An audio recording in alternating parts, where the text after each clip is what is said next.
Welcome back for another installment of Fellowship of the Rink, episode 16 today.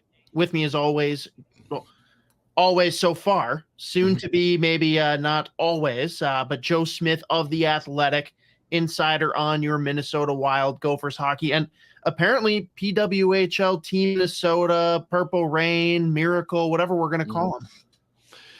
Yeah, they wrapped up their incredible run there to win the first Walter Cup in Game 5 in Lowell there against Boston, and got a chance to do a behind the scenes kind of how they went from the ultimate Minnesota moment of winning the cup on the ice and having it basically taken away by goalie interference, which was the right call, but still just felt like it was one of those things where this is what Minnesota sports sucks you in and then breaks your heart. But that 48-hour span where they turned it around, all the speeches, and then the celebration, which was fun.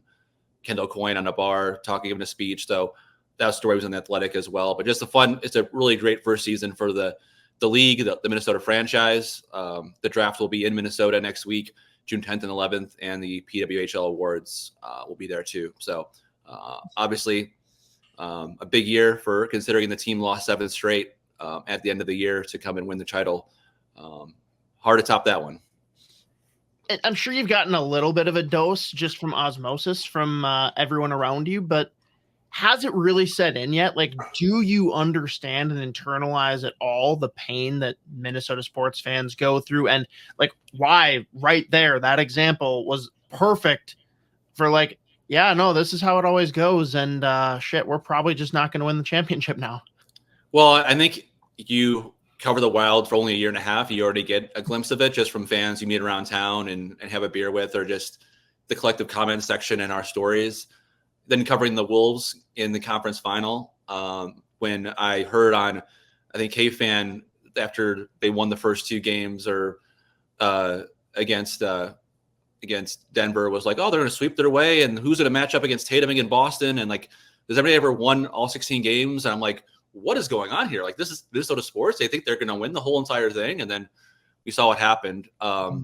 So yeah, I think I can relate in a certain sense growing up a Detroit Lions fan, because, this past year was their first playoff win since 91, since I was 10 years old. And they always had these tantalizingly good players or like Hall of Fame players that just weren't able to get wins. Like, Barry Sanders won a playoff game, of course, but like Calvin Johnson, one of the best receivers ever, kind of played through that. Matt Stafford left, but win a Super Bowl. So I kind of have I don't have quite the full range of it, because this Detroit sports teams, when I was younger, the Wings winning cups, the Tigers were perennially in it. I think in 2000s, they went to the World Series. So I can't really feel completely the Minnesota fame, but I think I've gotten a really good glimpse of it in a year and a half or two of just the heartbreak, but keep on coming back, which is what we love. We love the fans who are still believing and patient with these teams, because, I guess you have to be, right? It's like a 50-50 proposition for me. Half of them like believe and keep on holding on for hope. I think half just show up because it's like a guilty pleasure for them to bitch about something. I don't know, but you know what? Everyone's got their thing. Do people wear it as pride, or like, oh, this is our thing? We have this badge of honor of going through this heartbreak all the time. Like, this is kind of what makes us, like we have this, and I think other people kind of feel for them. I mean, I've literally got a purple T-shirt that has yellow script that said "My team makes me drink." So like, it's kind of a badge of honor in a sense, if you want to say that. But I mean, I think you could sense too, like if and when the Minnesota team ever does win a championship, just how absolutely insane it would be, right? It's insane if they do a parade on the river, if they do anything, like just how absolutely crazy it would be if like the Wild went on a playoff run like next year, the year after. Like, it'd be fantastic to cover, just because of all the people that are watching and caring, and kind of the cathartic moment of winning a first round series and going like that would just be pretty crazy. I think as a writer, you always root for like great stories, not root for teams or players. You root for great stories, and that would be certainly one of them. That is a fact. And today we've got a little bit of NHL notes. We've got a couple tidbits on Minnesota Wild. Got a great interview teed up here with Greg Wyshynski of ESPN. Same as always, we've got some barrel theory inspired keyboard warrior hot takes, and closing notes on things you can be checking out on The Athletic. But Joe, we got to jump in with this one that I've long kind of quietly had a gripe with, and God bless Pierre LeBrun for putting it to words. I guess I was going to say put it to paper, but if you do it online, does that really work? I don't know. But we're sitting here with 6 days in between the end of the conference finals and the Stanley Cup finals. And then if it goes to game 7, there will be a whopping 3 days between game 7 and the NHL draft. Real focus of his article, which everyone should go check out. He's got it linked everywhere on his Twitter/X account. But talking about the NHL calendar, when should the season start? When should it end? How do we handle, events and all-star games, whatever? Just generally speaking, Joe, what's your opinion on how the NHL calendar has been managed to date? Well, especially when it comes to this playoff cup final, I think it could be done a lot better. Like, it's just too many days in between series, right? And yesterday I was like, what do we watch tonight? There's no NBA or NHL. It shouldn't happen, especially in the playoffs where you have several days where you don't have NBA or NHL playoffs going on, right? And I understand a little bit like the days between travel days because of the crazy travel, but I mean, come on now, you don't need to have 2 off days in between all these different games. I know it's bad for the media, whatever like that, but the players are on charter flights. It's not like they need extra days to get from Edmonton to Sunrise, Florida. You want to grab the fans' attention as much as you can. And plus it leads into what people have 2 days before the draft. If it goes all to that, and you kind of have the condensed calendar where it's that, the awards, draft, and then free agencies. I know people, like Pierre suggested before, of having free agency start the day after the draft. So it's kind of all this frenzy, right? Where you have the draft and awards, and then the free agency starts right that day. So people are all the teams are all typically there, which they won't be in the future. The new age draft won't be that. But I know Pierre has been a proponent of starting the season earlier. That way you end the season earlier, where you're not ending it in end of June, you're ending it in earlier June, right? And I think part of it is he wants to get to his cottage earlier in the summertime, start his vacation. But there's merit to it, right? You want to make sure your fan base is as gripped and as excited as possible. And the 6 days would be brutal for everybody. How many storylines can you talk about for 5 days? It's like Super Bowl having 2 weeks before. They're finding ways. I mean, we've got videos of people stalking Connor McDavid, grabbing beers. We've got, people coming out and trying to praise Peter Chiarelli now for his role in building this Edmonton team. We're going to get every angle possible with all this. I don't know. I'm with you. I don't like this big gap, and I'm with LeBron. I think start it sooner. He wants it to be mid to late September, which probably won't happen, but have it be October 1st or close to it. You don't have to burn a week, 2 weeks, week and a half, whatever it is most years when we kick off around the 12th or 14th, I think. It just, the football buzz has died off a little bit. I guess you're kind of competing with baseball, but I don't know. I think a change would be welcomed. And the preseason for hockey is different. You have start camp, and then all of a sudden 4 days later it's a preseason game, which I like. They don't have this 3 weeks of build up and practices and then preseason. They get right to it. Maybe they could have one extra game that they should have in preseason, because they don't need all these. They don't have pitchers building up their arm. They don't have spring training where you have to have these logistically. They just want to make sure guys can get in. The veterans can play a few games. The goalies can get their reps, but they don't need a long preseason. Guys have been skating all summer, and the captain's practices start all together sometime in August. So I don't know. It's I would love that from a personal level, just because I think it fits the calendar better for people and families to watch it. But I doubt it's going to change as much as Pierre writes it every year. I don't think it's going to change anytime soon. Yep, that is fair. The NHL is nothing if not consistent. Stanley Cup playoffs. I think both, not as we watched the series progressed, but going in, I don't think either of us really gave Edmonton much of a chance. And here they are, going off to the Stanley Cup Finals. How did it happen? Connor McDavid. I think you can say if you have a team as deep as you ever want to have, but if you don't have if you have one of the best players ever on your team, it could be a game changer, right? Like it's just their star players delivered, the stars didn't. You know, the Pavelskis, the Sagans, the Bens, like everything else. Like, McDavid had 2 otherworldly plays in Game 6. They had like 10 shots on goal, but all they needed was 2 crazy plays, 2-0 lead, and then sat on it, and that was it. Like, that's the key right there for me, Joe. They haven't been able to do that in the past. Getting the 2-goal lead and sit on it, like that's the kind of lead that Edmonton historically has just like let run down their leg. And I think, I don't know if you think that this is all Knobloch or if you think it's something with the personnel, but they're playing better defensive hockey.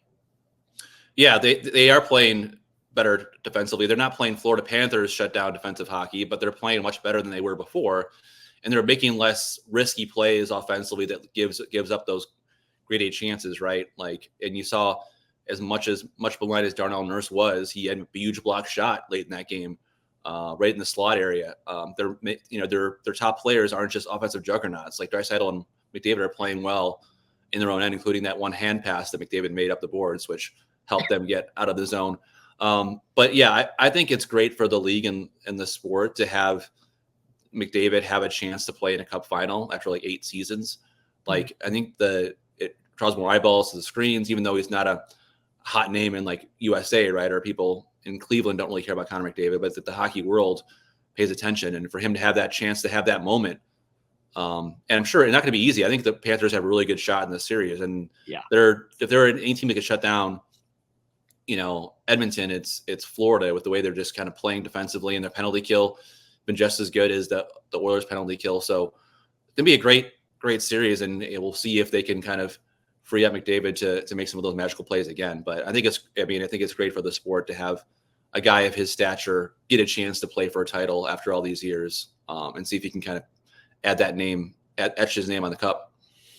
Yeah, it's going to be a big one for him. And on the other side, for the Eastern Conference, basically saw the opposite of what Edmonton did, where the Rangers just did not get anything from their horses. Like, I think the running joke going into it was that Bobrovsky had more points than Kreider and Zibanejad in the series.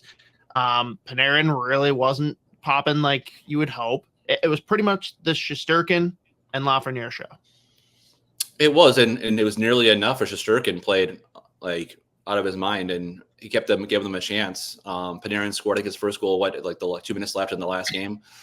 The Panthers are just too good overall as a team to just not have your top guys play well, not get leads, and have to hold on to them. So yeah, I think that's one of those things where it's a lot of successful part of the season for the Rangers. They won the President's Trophy. They went deeper in the playoffs. They got within another time they got within a couple wins of making the cup final. But, I don't know. They have the players in place, right? Like you have Zibanejad, you have Kreider, you have Panarin. Like, it's not like you don't have the players, just those guys executing at the right time. Just like how I think Dallas ran out of gas, quite frankly. I think Dallas, the first 2 rounds beating Vegas and Avs back-to-back. Like, I mean, they had to take something out of them, right? I don't know who's injured or not, but they didn't look like the same team. Even in that run with Edmonton in Game 3, they came back and won in a crazy comeback. But yeah, the Rangers, hard to call it an extremely failure of a season because they did so well, but it just shows you at this time of year, you need your best players to be your best players, and those guys, you need all the breaks plus that, and they didn't get it. And the Panthers are deserving, unrelenting champion again, and they're just dialed in and focused, and you can tell they're a different team than they were last year. They're happy to be there. Now they have unfinished business, and they feel like a team that's not a team of destiny, but they feel like a team that's determined to finish it off. That's for sure. And the Rangers too, tough decisions to be made this offseason. Like, you're going to have to pay Shesterkin, which I don't even want to know what that number is going to look like. Lafreniere is proving that he deserves real money. And they got a lot of guys on big deals that I'm not even sure if they'll be able to move should they choose to, but this was kind of their year to go after it. On the flip side, Panthers, seems like this is kind of their squad for a little bit here. That it looks a lot like last year. It's the same as last year. They do have, I mean, they have Reinhart as a free agent, right? And so I don't know if they can sign him. They have a few other decisions to make on their own end, which is why I was kind of building towards this year. But it's a lot like the same group that came back from last year's team, which is what makes it so good for them to have this kind of continuity. They have guys that have leaned on each other. Forsling is a stud defenseman, like a Norris winner in the future. And Bobrovsky has been like playoff Bobrovsky. So, I picked Dallas going into last series, and I think I picked Edmonton in 7 in our predictions this week for this series because I think the Panthers. I wouldn't be shocked if the Panthers won, but I'm just like more like just having the X factor of having the best player in the world on your team, giving them a little bit of an edge of like that'll. Goalies can steal you a game. Like he can steal you a game or two, right? Yeah. He did two in that Dallas series, game 1, overtime, and then that one. So that's all it takes. It is all it takes. Interesting, though. I'm curious, too, for Florida, just because you've got a unique perspective with Tampa.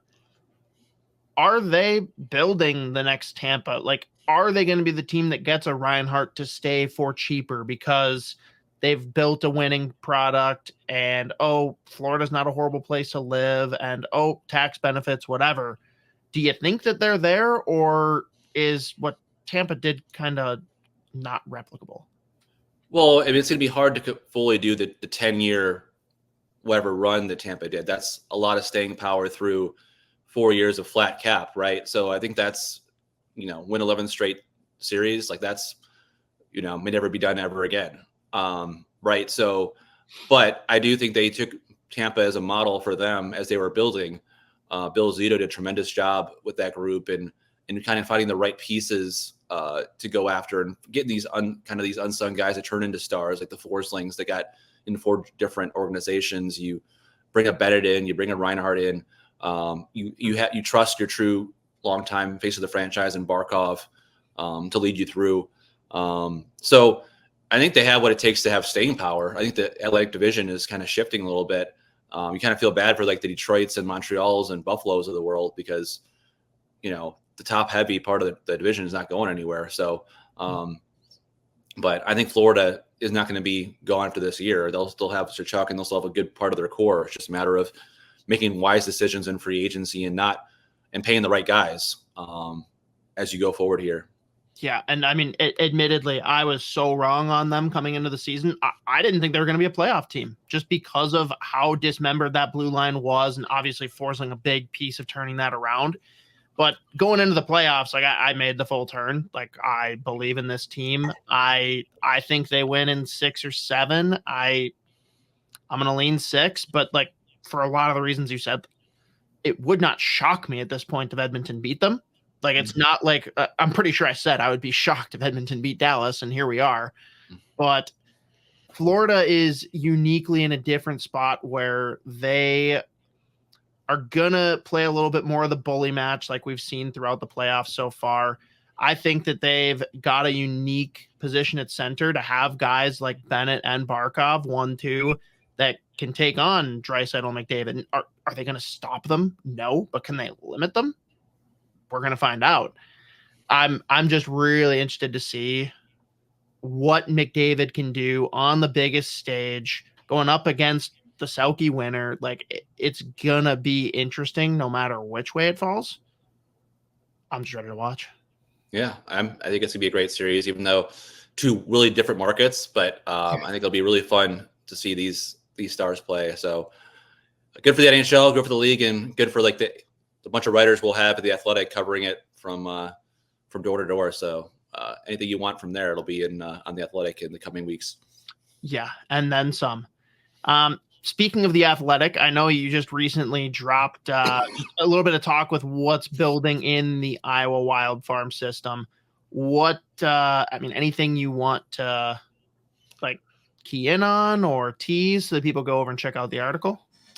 Yeah, well, I think there was genuine concern about Iowa and prospects this season. The team finished 29th out of 32 teams in the AHL, and people were wondering, like, where's Lambos, where's O'Rourke, and all that. And I really wanted to go there to see it myself, and so I went for 3 days and 3 or 4 days, and we're kind of embedded with them in meetings and film sessions and talking to players themselves and asking them about the growing pains and everything like that. It was really kind of fascinating to me to see about how development is done at a micro level, and how these different coaches from different walks of life have their hands on some of the Wild prospects. So the whole story is on The Athletic, but kind of details kind of why last year was a difficult one for the team for a number of reasons, including injuries, call-ups, and then just decision-making with the roster, not having the kind of veteran support that they might have needed down there for those guys. And you have essentially a lot of 20, 21-year-old defensemen, maybe first, second-year pros playing together in pairs versus having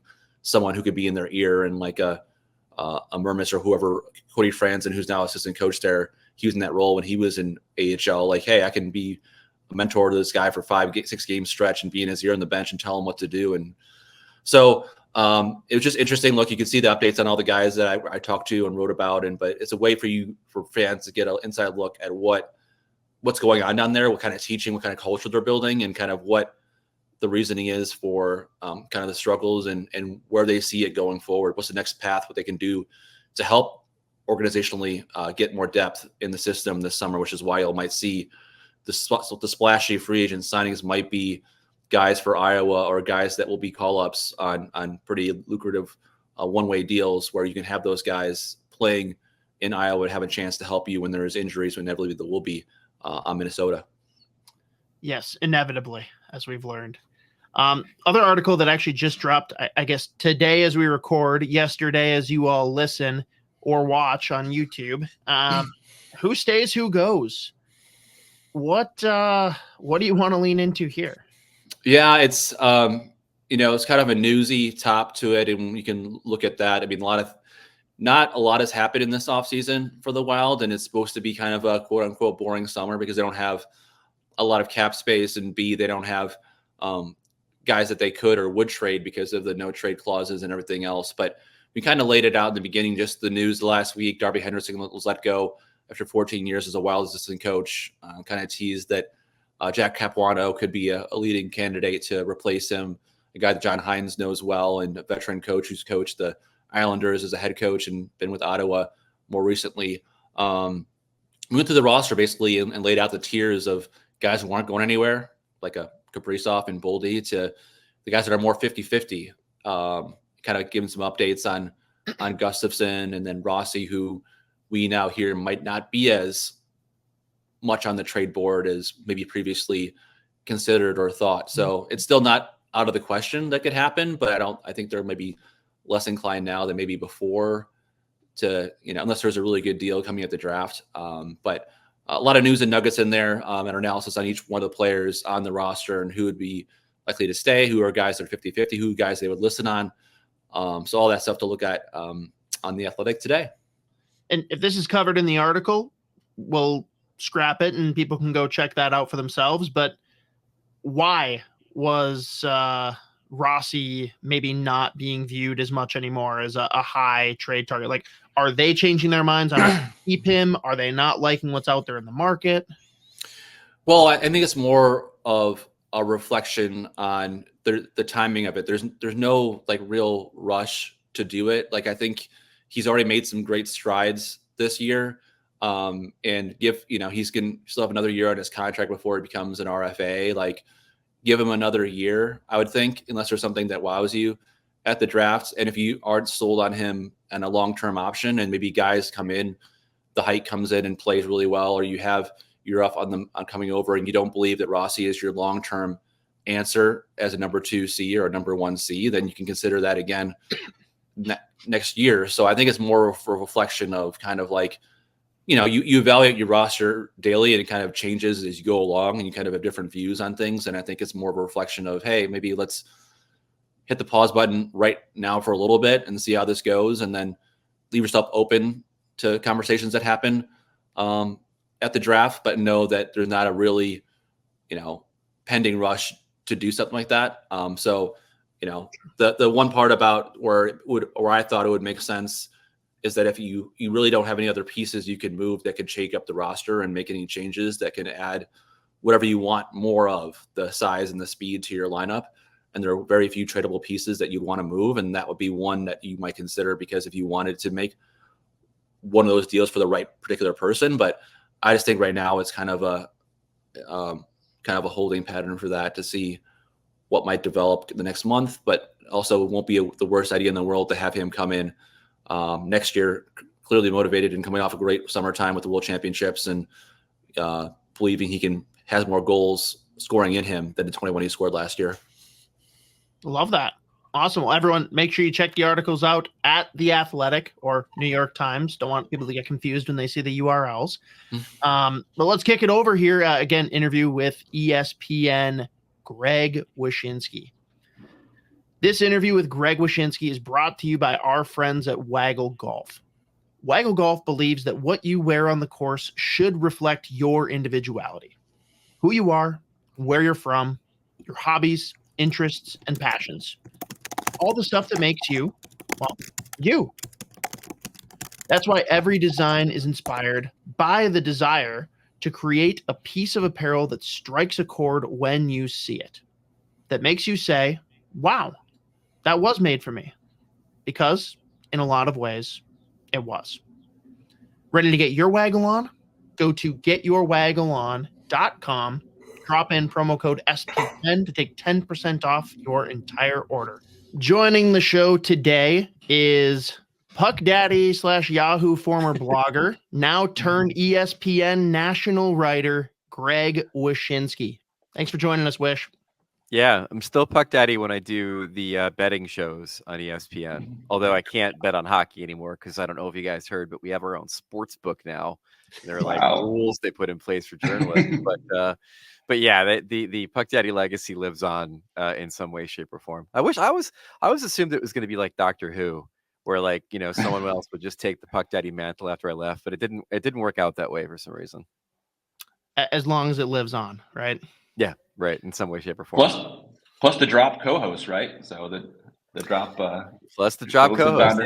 Yeah. Me and producer Bon Vivant. Yeah, me and Ardo Cal have a digital show and a podcast, if you haven't heard it, called The Drop. It's Monday and Thursday on YouTube, and then wherever you get your podcasts. It's been a fun show. It's like I feel the whole gist of it was that we wanted to kind of like create sort of ancillary coverage that wasn't being given by our TV and other facets of our NHL coverage, and so we bring some irreverence, we bring some debate. It's a fun show. I think it's a nice compliment to what happens on television.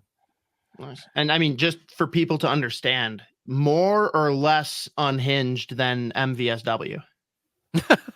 I mean, less unhinged by the sense that my co-host, while Canadian, is not making references to the 1967 Sarnia Stings second power play unit. And I think he's much less tatted up than Merrick as well. So you know, it's definitely a different kind of fun than what Jeff and I have. But the good news is that Jeff and I still have fun every Wednesday. I get to hop on his show, his national Canadian show, and we do like, basically we call it MVSW Redux, but we do like about 40 minutes every week together. I don't know how he backdoored a fake podcast on a radio show, but he managed to do it. So it's cool. It's cool to be able to work with him again in some way, shape, or form. Yeah, I'm one of the psychos that has been part of the Jeff Merrick cult for a couple of years here, and yes, I don't know how to explain it. It's always interesting. You never know what's coming, but you're gonna hear stuff that you're not ready for. Yeah, I mean that was why we worked well together. I mean, is that he and I are both people that get I think both get a little weird in our commentary and analysis in using examples that might not necessarily be what you'd find in a game story to describe the action, historical references, drug references, things of that nature. And I think the cool thing about both him and me was that we'd also get really bored with the usual conventions of sports commentary, and would just take the show in very weird places. And both of us were very adept at rolling with those punches. Like, I think there was a point this week on his show when he made a capital city. He made a reference to, it's not Springfield, it's Capital City, which then began an entire run of This team is dancing Homer, and this team is the capital city goofball. Like just a full 5 minutes of Simpsons references that I don't think you're necessarily getting when two other Gen X white guys talk about hockey. Yes, I am fully here for the obscurity. And to that point, first thing we ask all of our guests, Minnesota Wild logo is a unique one. And just Rorschach test. First time you looked at it, what did you see? Oh, I saw a bear head. I thought it was like a bear, like a with a bear snout is what I thought it was when I first saw it. And maybe the fact that there are so many trees in the logo made my mind immediately go to bear. I've got less problem with the logo than I do with the name. Just I've no been thinking about the Wild. I've been thinking about the Wild a lot recently because of all the Utah talk and like, talking about being the Blizzard or whatever. Yeti. The Yeti. I mean, and that's the thing too about, like the canonically Yetis is the plural of Yeti. And yet in their vote, it's just Yeti, which means it's a singular Yeti. They're not fish. You can't say Yeti and mean a pack of Yetis. So that's gonna really bug me too. Like I love the name. I think Yetis is a dope name, and I love the connotation of like they already have this inherent rivalry with Denver, in the sense that Salt Lake City and Denver I've discovered are very much at each other's throats about who is the true king of winter sports in the United States. And so the idea that the Avalanche have the Bigfoot patch on their arm, and then you have a team called the Yeti it's like a natural rivalry already. But it's gonna bug the shit out of me when they're Yeti and not Yetis. I gotta be honest with you. So many times when I wrote at the paper, I usually say lightning is versus lightning are because it's a singular word. So it's just like draw people crazy there. Kind of say what do you call it when you're writing and for AP style, But at least with the Lightning, there is a plural version. It's bolts. Yeah. Like there is no short form plural version of Wild. Man Bear Pigs. What? Man Bear Pigs. Well, yeah, sure, but not a widely disseminated plural version of Wild. Again, like if you're the Yetis, best be the Yetis, because there's no way you're going to be able to come up with a plural alternate name for that team. Well, the name of our pod is Fellowship of the Rink, as you saw, to our Lord of the Ring fandom. One of many things that I'm passionate about, including karaoke. I was curious, what is your favorite nerddom you have? I know what kind of favorite series you watch, or I know you're a trivia king. I know we played trivia together back in the day at a brewery in St. Pete. So like, what's your fandom, I guess, that you have? Well, the nerdiest fandom is definitely Mystery Science Theater 3000, if only because I think it's very much now out of the cultural zeitgeist. And most people, I think there's a good number of people who have heard about it because they've asked about my Twitter avatar, which is Joel Hodgson and the two puppet robots from back in the 90s. And it's a very meaningful show for me because it's the show that informed my sense of humor. It's a show that obviously spoke to me as a fantasy and sci-fi nerd because they cover a lot of those movies. But it's also a place where I learned that you can make references in your work to things that people don't know, and it's beneficial because then they'll go and search it out. And so a lot of the humor on that show were references that I did not understand when I was a kid, but I was curious about them. And so I went and tried to find out what they were talking about, like making delightful Minnesota nice references to like putting the panfish down and things of that nature, like like just like stuff I didn't know. And so it taught me as a writer, and as a podcaster, that you don't always have to just play to the cheap seats. Like you can be smart and you can be obscure, and you can assume that even if people don't get it, that maybe they'll try to find out what it is on their own. And I always thought that was a real breakthrough for me as a writer. But I don't know, the show's great. And I for those that don't No, it's a guy and two robots making fun of movies. It's still on Pluto TV. You can find an entire channel on Pluto TV, and Pluto TV has been a real miracle for me, in the sense that it's a place where all of the old TV is, and you don't have to pay for it. And I have 4 channels in a row that's all Top Chef episodes, Iron Chef episodes, Bar Rescue episodes, and then Mystery Science Theater 3000 running 24/7. And like, I mean, there are times when I just want to like slip into a coma and just stay on the couch for an entire day and flip between those 4 things. And some don't even know that's not you in your picture on Twitter we recently saw. It happens once a month, and it always happens in the same context, which is I say something snarky, and then somebody comes back with me to make fun of the way I look, and they assume I look like Joel Hodgson. And the thing that always bothers me about it, like I don't assume people know what Mystery Science Theater 3000 is anymore. That's fine. It's obscure. It's old. It's a show from my youth, even if they make new episodes for Netflix time and again.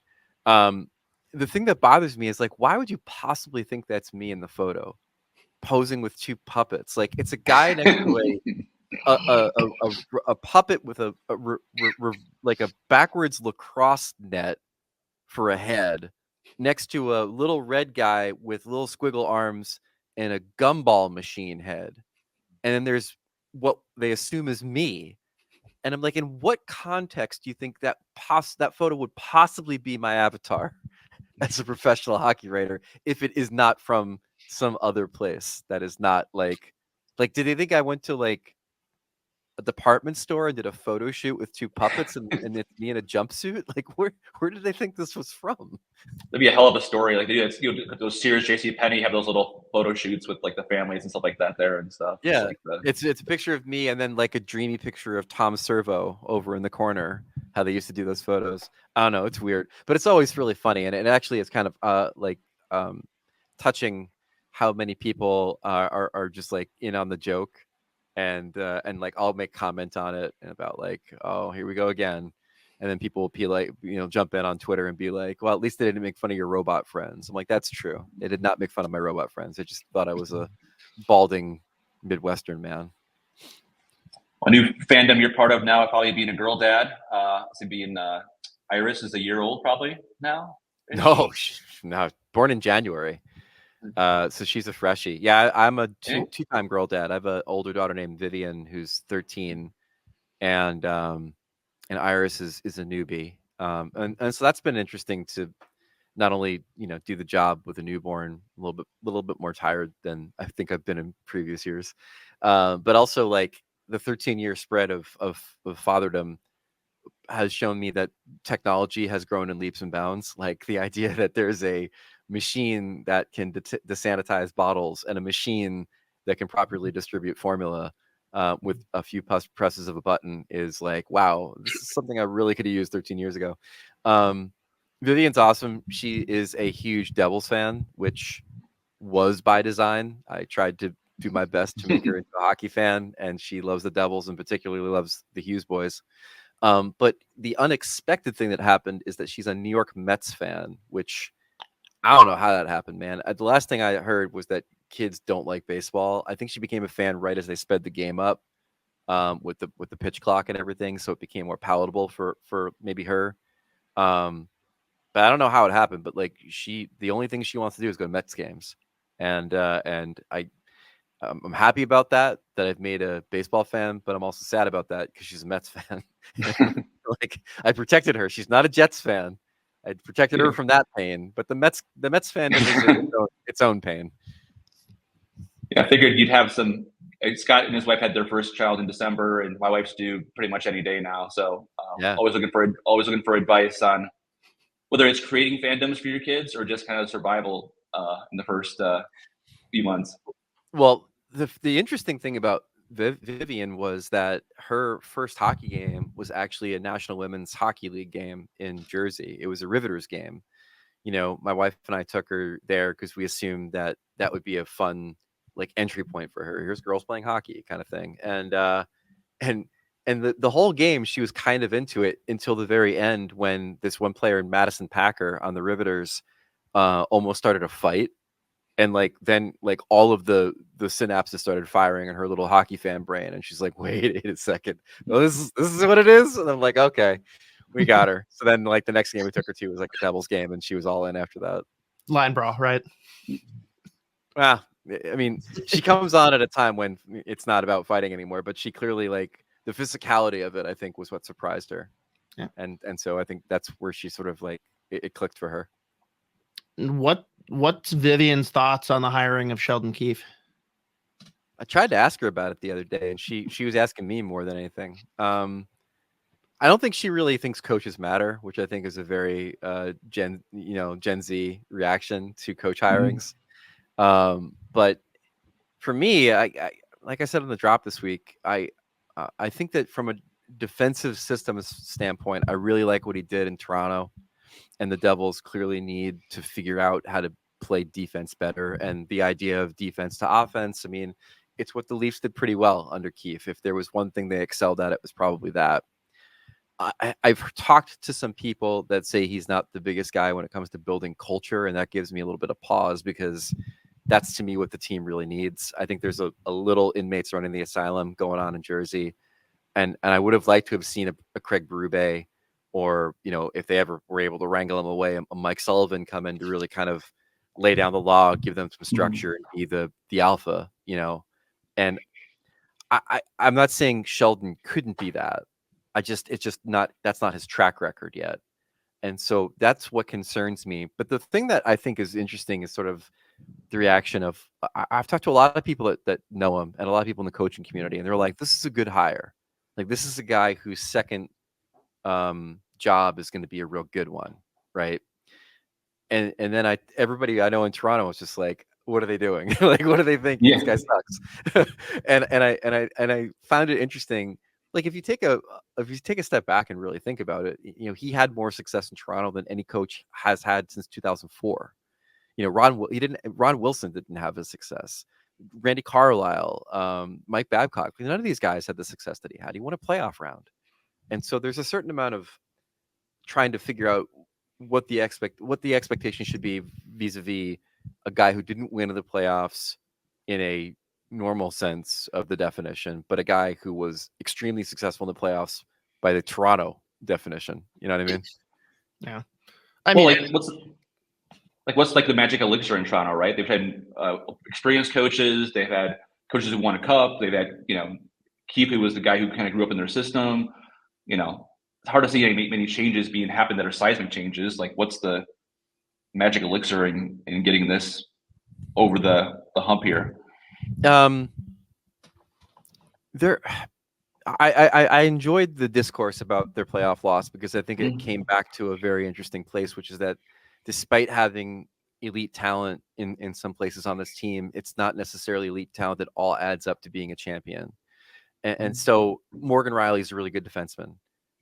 He's not Heiskanen. He's not. He might not even be Evan Bouchard.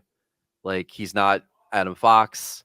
He's not, any of these guys that have been in the Norris conversation, or that you look at and say, oh, that's the guy who can be the linchpin for a championship team. But he's their guy.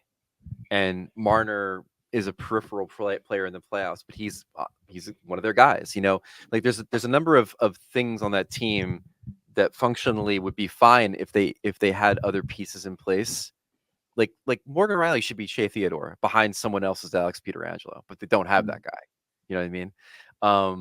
So to answer your question, you can double down with this core for one more year and then say goodbye to Tavares and Marner and get a goaltender and hope that it all works out, or they can start answering the really tough questions of, okay, how do we change the makeup of this team around Austin Matthews and Willie Nylander, and give them the tools they need to try to win a championship here. But for the extra long contracts for the Wild with the Suitor and Parise buyouts, they have one more year left with that, $14.7 million this year. I guess from a national perspective, what's reasonable expectations should there be for the Wild in this stretch when they have them? Is it are they still meeting them or below expectations missing the playoffs is one thing this year, but it feels like there's been a lot of patience, I think, from the fan base for this group and trying to get there. Or is it hey, can't do anything until a year from now when they have a chance? Yeah, I think it's probably like you have to wait until the cap situation gets cleared up a bit more before you can really dive right in. I don't know. I was intrigued to see, the doubling down on Guerin and because there's just not been the level of success you'd probably want. But no, I think you have to kind of clear up the cap situation before anything else. Where do you think Steven Stamkos plays to start next season? Tampa, his stuff is there. I think I do think it's interesting that when they go and make the Ryan McDonough trade, that they automatically talk about the amount of money that they have to offer Stamkos and proudly say we can afford him. But then it's like, all right, but like, what about the parenthetical there of like, will that be okay for him? Yeah, it's cool for you to say like you've got the money for him, but like it's another thing for him to want to take that money. Wouldn't it yeah. be I think. Go ahead. I mean, I think he's gonna. I mean, I think it's best for both parties that he stays. Or I think he wants to stay, and I do think he ends up there. But I don't think he wants to break the bank. But I think he just wants to feel respected and wanted, right? Like not like the afterthought of like this is enough money we have left to pay you. I guess in this aspect, but I find it hard to believe that they would get McDonough without knowing they're going to keep Stamkos or like so. that. I mean, that seems You, like you think a real kind of like a veteran add to a team that we understand is going to be having its core comeback type move, like familiarity and all that. Me just embracing chaos. I want it to be that it looks like Nashville was being really nice and giving the McDonough, do right by him, when really they're just clearing space so that they can bring Stamkos there. Oh, I think they'd definitely be in the market for him. I think Boston would make a lot of sense for him. With their donut right now in their lineup, and I think Utah would make a lot of sense too, in the sense that they're gonna really push to make a huge splash. I think in their first off season, and putting his face and name on a marquee outside the arena would probably go a long way in generating excitement. how about Detroit and CVY? I mean, makes sense too, in the sense of like short-term veteran fix to a problem that they clearly have, which is a top two center. And I always get squirrely about besmirching the good name of Dylan Larkin by saying he's not a number one center, but he's kind of on that borderline, and so bringing someone in that can bolster that position would be pretty smart. I don't know what his relationship is with Yzerman necessarily. I assume it's better than Brisebois, but who knows? I mean, you would know better than me, Joe. Yzerman scared away his best buddy. I mean, I think he obviously grew up as one of his idols is Yzerman, and I think he a ton of respect for what he did in the organization. So I think there's a good relationship there with him and Yzerman. So not that that'd be the number one thing why he would go there, but I just think of places that have needs for that, a guy who could support Larkin and be a guy that can kind of be a finisher for them. But again, I think he ends up in Tampa. That's what I think, but we'll find out when silly season begins. Yeah, I think so too. Well, we have a question to wrap it up. Scott, I don't know how big of a golfer you are. Maybe we could do this for a different question. I've been golfing once. I went in Hawaii. I had a lot of fun, but I have not been able to commit myself to the sport. All right, we'll spin this for you then. So we've got our Waggle golf question. Everyone go to getyourwaggleon.com, promo code SP10 if you want to take 10% off your order. We usually ask who would be in your dream golf foursome, but for you, Wish, and you don't have to focus as much on the subject matter, but if you're going out for a night of beers and you're going to be partaking in trivia for the night, who are the three people you want to join your team, win or lose? Oh, in trivia? I mean, it's an easy question. You just take Ken Jennings. What's the other dude's name from Jeopardy? The all-in guy, the guy from Vegas. Take him. Oh. And then, those are two like real brainiacs. And then I would want the guy who writes the Cinematrix on Vulture.com to be the fourth because of their endless knowledge of film and award seasons and such. So be us four. Okay. You have to have a well-rounded team, right? You have to have people that know different categories, right? I guess Jennings knows everything. Exactly. So I guess, but Yeah, I figure the Jeopardy boys, cover most of it, and I'll just be there to transport the beers from the bar to the table. So aside from hockey, where would you be the one that excels in that group? Like, is there somewhere you're like, oh yeah, I've got this covered? Yeah, pop music and music in general. I think I could be very strong there. I could fill in the blanks there. I'm usually very good in the audio categories. I have a very weird brain that remembers random things, songs, beats, things like that. So I do pretty well there. Nice. That's why you clean up. I think we did pretty well in Tampa when you were there. We think we did okay. We did. I think we were top 2 or top 3 in that particular We did one. a good job. Yeah, it was just we banged it out. Bad audio system and all. Yeah, absolutely. Well, thanks so much for doing this. Obviously during the conference final here. But yeah, check out the drop on ESPN, and obviously Greg's work there at ESPN.com, and then go into the rabbit hole to find one of his favorite fandoms there. And that picture is not him on Twitter. So. Not me. All right, folks. Thank you. Awesome. Again, great to have Wyshynski on. Great to see that we've got a bright future with ESPN having rights for the NHL for some time here. I know there was a long stretch where I wouldn't even go to ESPN if I wanted to see anything about hockey. So positive development, but I know you know Wish a lot better than me, Joe. Anything you want to pass on? Yeah, I mean, it's just a fun guy to be around, a really creative mind as a writer. And the hardest things to do as a writer is to be funny and generally funny in your writing. And he can do that.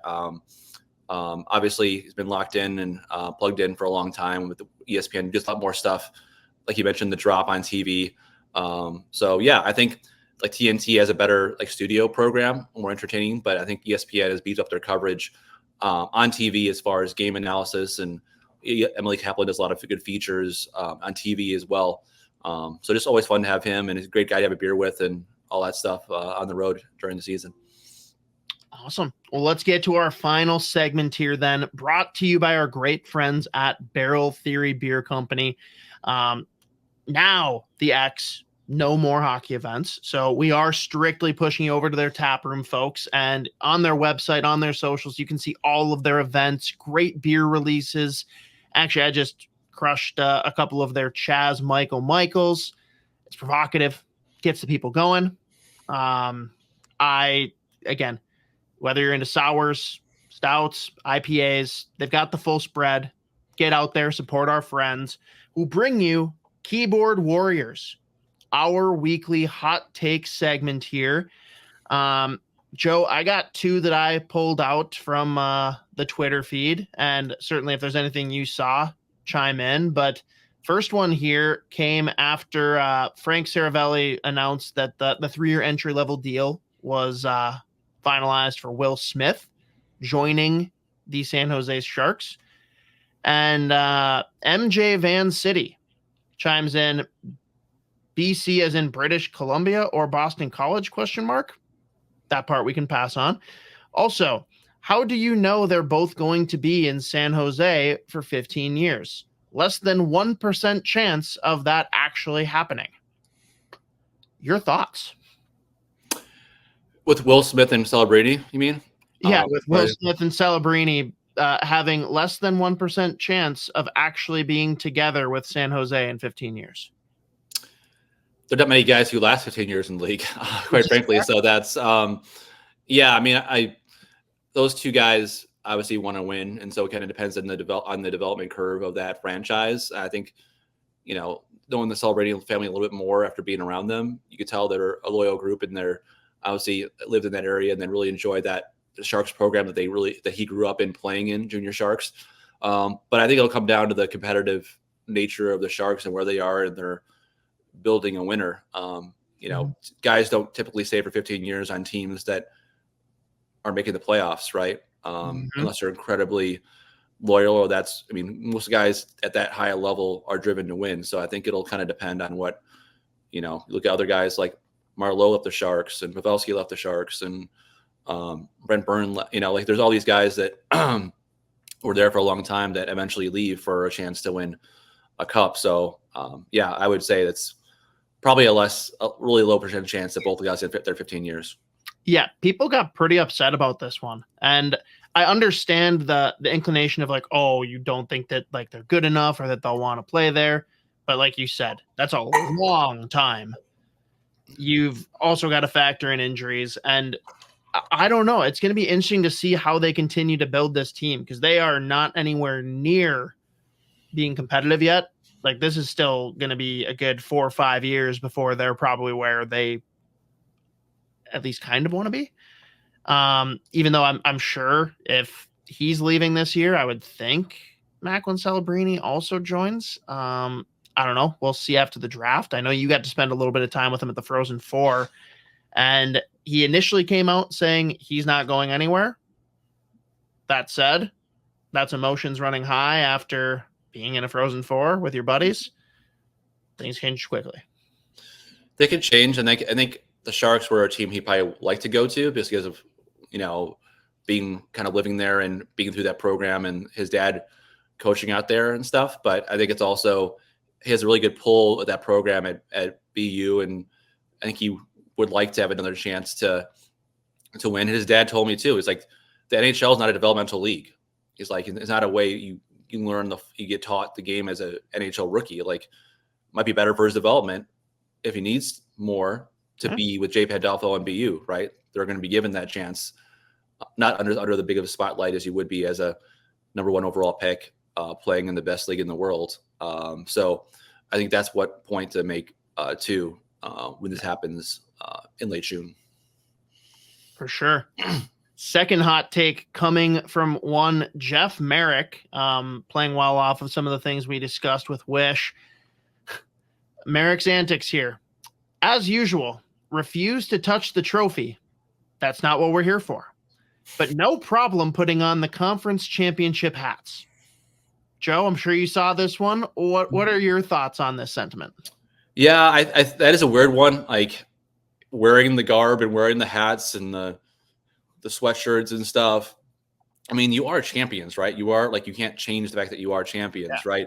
I think the more like the trophy has a little more of like the thought of juju with it, like it's like a symbol, it's a trophy, it's that versus like guys refusing to wear the conference championship. I've never seen anybody refuse to wear a hat, the Eastern Conference champions, right? So I think it's more the symbolism of it, or like just having that trophy there, like people who don't touch the Stanley Cup until they win one, right? A lot of people or young players to go to the Hall of Fame, or if they at a cup party, they will not touch, or players who are at Friends Cup parties won't touch the cup until they win it. So I think it's still silly. I don't think because they touched it last year, that's why the Panthers lost to Vegas. But hey, whatever works in the psyche of an elite athlete's mind, go with it. No, I'm all aboard this with Jeff too. I think it's like silly. And again, if you don't want to touch the trophy, don't touch the trophy. But like to make it out like, oh, that's bad juju, but throwing on all of this gear that says we're champions isn't bad juju before you go and play in the finals seems weird to me. To your point though, like the whole idea of we haven't won it all yet, don't want to touch the physical trophy, whatever. I also like look at it from the other side where I grew up a Penguins fan. They didn't touch it in 2008. They lost to the Red Wings. The next year, Crosby said, screw that, grabbed it and lifted it up, and they go on to win the cup. So not all superstitions are real. It might be the only time you ever win that trophy, right? Maybe it's the only time you'll get to touch it or win it. So, I mean, you can go both ways on it.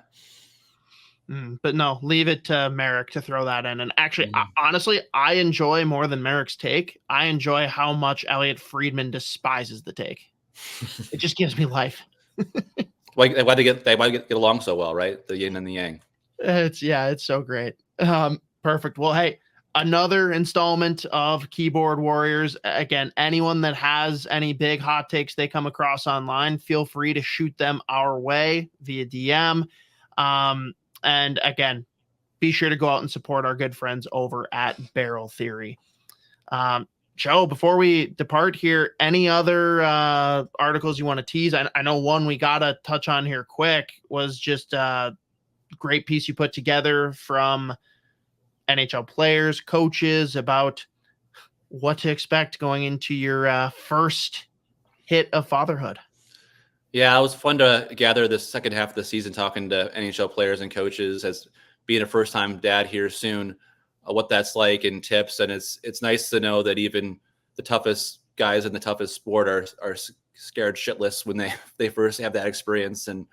But it is heartwarming to know of how special it is and how you never know what life was supposed to be like before that. And as Vasilevsky said, better than a Stanley Cup, which might be some arguments from some players, but it just shows that everything else comes second, which I know Scott, I'm sure, is learning pretty quickly. It's pretty crazy, man. It really is. I don't even know how to go further than that. It's wild. Not weird. Well, yeah, wow. But yeah, so I might be taking a little vacation from this pod, but we'll have some exciting guests we have lined up for future weeks and leading up to the draft. So save forward that. But thanks so much for everybody for following, subscribing, and always hit the good rating button on the YouTube channels and such. But yeah, thanks so much for following and listening. Couldn't have said it better myself. Thank you guys for tuning in yet again. You stay classy, stay to hockey.